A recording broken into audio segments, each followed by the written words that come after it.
வக்ஃபு சட்டத்தை சட்ட திருத்தம் அது தேவையில்லாதது. நாட்டில் பல பிரச்சனைகள் இருக்குது. அதாவது இன்றைக்கி வேலைவாய்ப்பின்மை, விவசாயிகள் பிரச்சனை, பாஜக அரசு கடந்த 10 வருடங்கள் அவங்க கொடுத்த வாக்குறுதிகள் இதை நிறைவேற்றாமல் பல பிரச்சனைகள் இருக்குது. இதெல்லாம் மடைமாற்றம் செய்கிறதுக்காண்டி, திசை திருப்புறதுக்காண்டி இது போன்ற மதம் சார்ந்த இது போன்ற இந்த சட்டங்களை திருத்துறது, மதம் சார்ந்த சில இந்த மாதிரி நடவடிக்கைகள் ஈடுபடுறது. நீங்கள் இப்போ உங்களுக்கு தெரியும், சம்பல்ங்கிற ஒரு இங்கே வடநாட்டில் வட மாநிலத்தில் பொறுத்த வரைக்கும் அந்த சம்பல்ங்கிற ஊரில் அங்கே இருக்கிற ஒரு இஸ்லாமிய ஒரு இதை எடுத்துகிட்டு அங்கே உள்ள பழைய கோயில் இருந்துன்னு சொல்லி ஒரு சர்ச்சை உருவாக்கி அங்கே கிட்டத்தட்ட துப்பாக்கி சூடு நடந்து கிட்டத்தட்ட இனி வரைக்கும் அங்கே அமைதி திரும்பலை. இது போன்ற மதம் சார்ந்த அரசியலில் ஈடுபட்டு தொடர்ந்து பாஜக அரசு ஈடுபடுகிறது. இந்த வக்ஃபு சட்ட திருத்தமே தேவையில்லாதது. நம்மளுடைய இந்தியா கூட்டணி சார்ந்த எதிர்க்கட்சிகள் நாடாளுமன்றத்தில் அதுக்கு எதிர்ப்பு தெரிவிச்சிருந்தாங்க. இப்போதைக்கு ஒரு குழு அமைச்சிருக்காங்க. பேரளவில் எதிர்க்கட்சியை சார்ந்த நாடாளுமன்ற உறுப்பினர் இருக்கிறாங்க. ஆனால் அவசரமாக இந்த கூட்டத்தை கூட்டுறது, அதே நேரத்தில் நம்முடைய அந்த வக்ஃபு சட்டம், குறிப்பாக இஸ்லாமியர் மக்களுக்கான அந்த மக்களுக்குரிய அந்த சட்டம், அதுக்கு அந்த யார்கிட்டலாம் அந்த தகவல் கேட்கணும், யார்கிட்டலாம் அந்த ஒப்பீனியன் வாங்கணுங்கிறது இல்லாமல் அது பலமுறை சொல்லியாச்சு.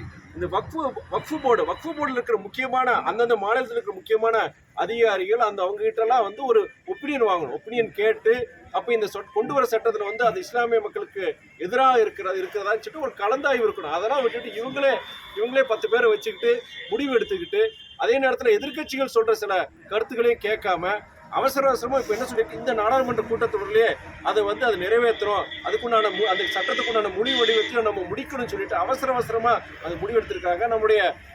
நம்முடைய இந்தியா கூட்டணி சார்ந்த திராவிட முன்னேற்ற கழகத்தை சார்ந்த நம்முடைய அண்ணன் ராஜா முதற்கொண்டு இது கடுமையாக கண்டனம் தெரிவிச்சிருக்கிறாரு. நீங்கள் அவசரமாக இந்த வக்ஃபு சட்டம் இனி எங்களுக்கு நாட்கள் வேணும், இனி அது கலந்து ஆசைக்கணும்.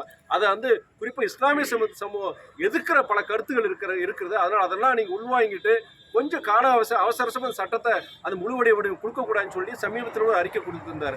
ஆனால் என்னை பொறுத்த வரைக்கும் இந்த சஸ்பென்ஷன், இந்த தற்காலிக நீக்கம் இந்த நாடாளுமன்ற உறுப்பினர் பொறுத்த வரைக்கும் இது ஜனநாயகத்துக்கு எதிரான ஒரு நடவடிக்கைன்னு தான் இப்போ பார்க்குறேன் நான்.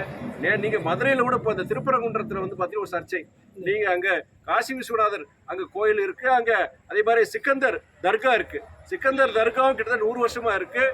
அங்கே இருக்கிற காசி விஸ்வநாதர் கோயிலும் பல 100 வருஷமாக இருக்குது. ரெண்டுமே பழமையான இதில் வரலாறு கொண்டது.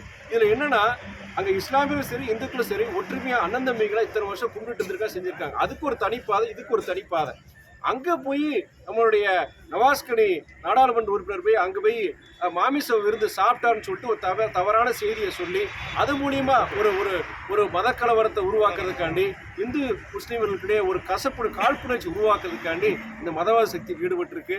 இது என்னன்னா, நான் எல்லாருக்கிட்டையும் நான் சொல்கிறேன், நான் உங்களை மாதிரி பத்திரிகை நண்பர்கள் சொல்கிறேன், மக்கள் நல திட்டங்கள், மக்களுக்கு சேர வேண்டிய திட்டங்கள், இது குறித்து நம்ம வாக்குவாதம் செய்யலாம். ஆனால் மதத்தை வச்சு, ஜாதியை வச்சுட்டு இது மாதிரி அரசியல் செய்கிறவன், இந்த அரசியல் செய்கிற இயக்கங்களை தயவுசெய்து புறக்கணிங்கன்னு சொல்கிறேன். இந்த வக்ஃபு நீங்கள் சட்டத்திருத்தம் சொல்கிறீங்க, முழுக்க அதாவது பாஜக ஒன்றிய அரசுடைய ஃபெயிலியர். இந்த 10 வருஷம் என்ன சொன்னாங்க, விவசாயிகளுக்கு என்ன சொன்னாங்க, 2021க்குள்ள அவங்களுடைய விவசாயிகளோட வருமானத்தை இரட்டிப்புன்னு சொல்லி சொன்னாங்க. என்ன நடந்தது? இருக்கிறதுலே ரொம்ப விவசாயிகள் நம்ம பாதிக்கப்பட்டிருக்காங்க. அதே நேரத்தில் இன்றைக்கி வேலையின்மை யோசிச்சு பாருங்க.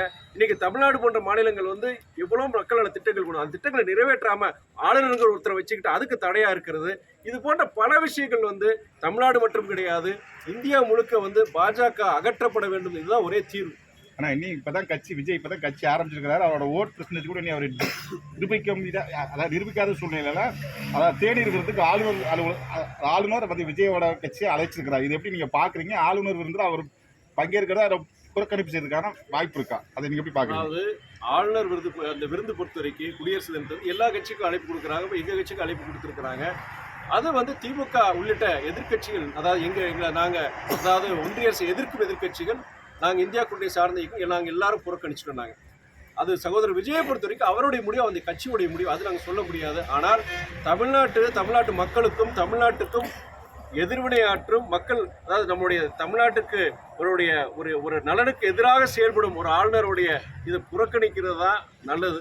இல்லைனா அவர் கூட போய் அவர் தேநீர் கலந்துக்கிட்டாலும் அவர் கட்சிக்கு தான் எடுப்பு தான் ஆரம்பிச்சிருக்காரு. நல்லா இருக்கட்டும். Okay, thank you sir.